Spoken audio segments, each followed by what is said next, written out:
Hello everyone, Daniel here from the Next Issue Podcast. On today's video, I'll be doing a review of Minor Threats #1. This is a new book from Dark Horse Comics. I've been very excited about this. I talked a little bit about this on the I Read Comic Books podcast on the latest episode. I'll drop a link down below. This was my pick of the week. So here's a full review finally, so you can take a look at everything that's going on. But let's start with looking at the creative team. This book is scripted by Patton Oswald and Jordan Blum, with art by Scott Hepburn, colors by Ian Herring, and letters by Nate Piekos. A really cool variant cover by Christian Ward and Mike Mignola with Dave Stewart. So in this book, this is a new book from Dark Horse. Patton Oswald, you know Patton Oswald from Patton Oswald fame, but he's also written comics before. Jordan Blum has written comics. They're a great writing duo, and also writers individually on their own. So in this book, we jump into a new world where it's hard out there for a supervillain. Not the world conquerors, chaos engines, or arch nemesis, but the little guys, the career criminals. This reminds me a lot of the Flash's Rogues, like from the Rogues Bar, which you'll see a little bit more of that influence probably. The ones who put on uniforms, knock over jewelry stores, they get tied to telephone poles before the hero swings off to face the actual big bad. Times are tough for custom crooks, and they're about to get much worse. The psychotic Stickman has done the unthinkable and murdered Kid Dusk, sidekick to Twilight City's premier crime fighter, the Insomniac.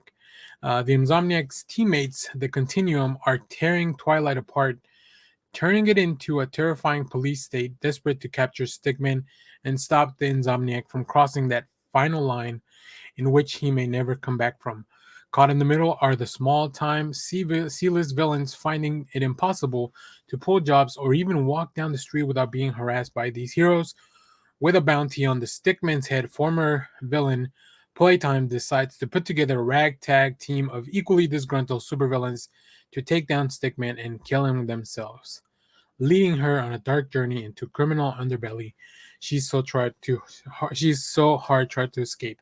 And yeah, this premise sounded like a lot of fun when I was just when I was just looking at the previews and looking at all that stuff.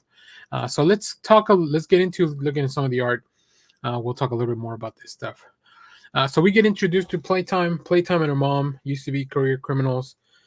She is now trying to be reformed, and she works at this bar, very similar to the Rogues Bar, where the villains, low-level villains, hang out, like the ones described in the synopsis.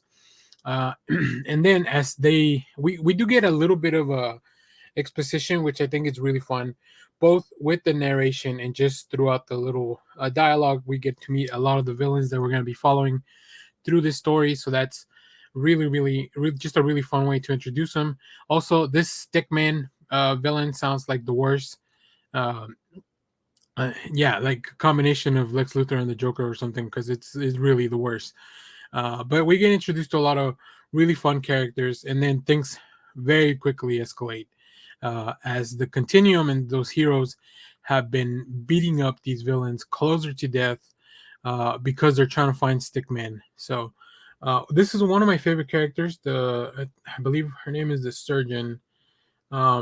Scalpel. Scalpel is her name. Yeah, really fun character. I love not only the way that she actually has clinics and stuff throughout the city, but her powers are very interesting. All the villains have very interesting powers. I'm really excited to see more of Playtime's abilities. She has the ability to kind of put machines together. Reminds me a little bit of Forge from the X-Men.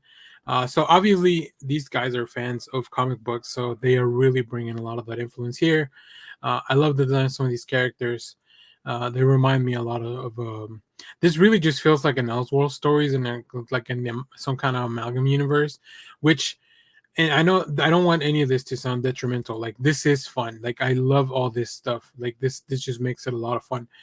So here we see the reports, Kid Dust being murdered by Stickman, and that really brings up everyone on edge. And here we see one of the Continuum heroes, the Searcher, adding informing the city that here's what we want, this is what's going to happen. entering this police state. So like I said, this is really fun. Definitely feels like an intro issue where you're like, okay, this is who. There's a lot of exposition. There's a lot of people that need to be said. So I'm excited for the next issue where I believe things will finally kick off. The way this issue ends, it's really on a call to action type of uh, type of moment. So let's do it. So really fun stuff. If you want superheroes and you want a little bit of something different, also it's this book has fun moments, like just funny moments where you laugh out loud. So really fun. Um, let me know what you guys think of this book. If you read it, let me know if you recommend anything else by Blum or Patton Oswald. Make sure to stay tuned for the channel. I'm sure we'll talk about this on our next live as well. I want the other guys to read it in the podcast. So, as always, thank you for watching, everyone. Remember to share, like, subscribe. I'm going to show you some of the variant covers that I was talking about at the beginning, at the end of the issue, at the end of the video. So make sure to stay tuned for that. So, as always, make sure to like, comment, subscribe, all that fun stuff. And thank you for watching, everyone. Bye-bye.